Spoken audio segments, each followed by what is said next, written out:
नित्य उपयोगी कुछ ऐसे टोटके इस वीडियो में आपको बताए जाएंगे जो आप अगर अपने जीवन के अंदर उतार लें तो आपके जीवन से व्यापार संबंधित समस्या, धन संबंधित समस्या, घर के अंदर कलह का वातावरण अगर रहता हो, सभी समस्याएं इन टोटकों से आपकी खत्म हो जाएंगी।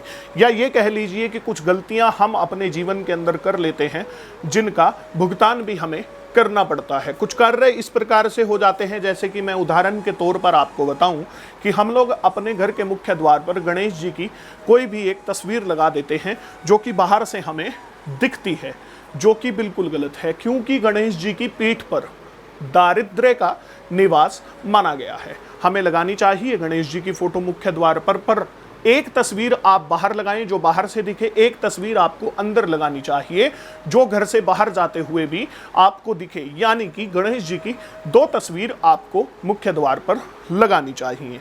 अपने पूजा स्थल पर, अपने मंदिर में, जो घर के अंदर मंदिर है उसमें आपको एकाक्षी नारियल अवश्य रखना चाहिए।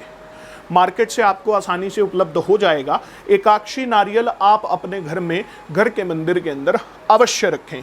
देवताओं पर चढ़े हुए फूल, देवताओं पर हम जो पुष्प अर्पित करते हैं देवी देवताओं को, वो पुष्प आप अपनी पॉकेट में अवश्य रखें। जिन लोगों के व्यवसाय में जिन्हें दिक्कत आती है, या ये कह लीजिए कि दरिद्र जिनके जीवन के अंदर है, उस दरिद्र को खत्म करने के लिए ये टोटका आपको अवश्य अपनाना चाहिए। देवताओं पर चढ़े हुए पुष्प अपनी पॉकेट में आपको अवश्य रखने चाहिए।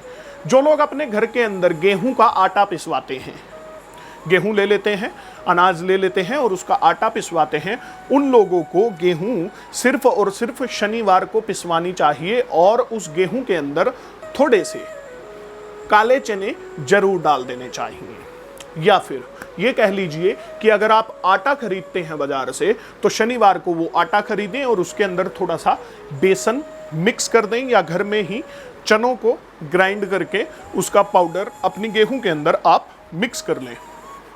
घर में नित्य प्रति खाना बनता है। रात्रि में जब आप रोटी बनाते हैं तो लास्ट रोटी कुत्ते के लिए आपको अवश्य निकालनी चाहिए। घर के अंदर धन लाभ की स्थितियां बढ़ जाती हैं, उन्नति की स्थितियां बढ़ जाती हैं। शंख पुष्पी की जड़ कहीं भी आपको मिल सकती है।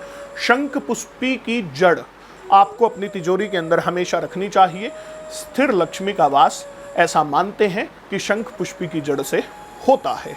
जिस वृक्ष में चमगादड़ रहते हो, कहीं भी सुनसान में कोई वृक्ष हो जिसके ऊपर चमगादड़ों का डेरा हो, उस वृक्ष की जड़ आप अपने व्यापार स्थल पर अपनी गद्दी के नीचे अगर आप रख सकते हैं तो आपके ऊपर किसी भी टोने टोटके का प्रयोग नहीं होगा। व्यापार के ऊपर कोई भी नेगेटिव एनर्जी का प्रभाव नहीं पड़ेगा। व्यापार के अंदर समस्याएं आपकी समाप्त हो जाएंगी। साथियों, अगर किसी प्रकार का कोई झगड़ा या कोर्ट केस चल रहा है और उसकी तारीख पर तारीख लग रही है, तो आपको उस कोर्ट केस में या उस झगड़े में जीत के लिए, जब भी आप फैसले के लिए या फिर तारीख पर कोर्ट में जाने के लिए घर से निकलें, तो काले उड़द एक मुट्ठी अपने सिर से उतार करके आपको बाहर फेंक देने चाहिए। तो ये कुछ छोटे छोटे से चमत्कारी टोटके हैं जो आपको अवश्य करने चाहिए, जिनका लाभ भी आपको अवश्य मिलेगा। साथियों, अगर आप अपनी कुंडली दिखवाना चाहते हैं तो डिस्क्रिप्शन में नंबर है, आप व्हाट्सएप करें, अपना अपॉइंटमेंट फिक्स करवाएं। चैनल को सब्सक्राइब अवश्य कर लें, क्योंकि हम प्रतिदिन शाम को 6 बजे लाइव आते हैं। आप लाइव से जुड़कर निःशुल्क भी अपनी कुंडली का अध्ययन करवा सकते हो। धन्यवाद।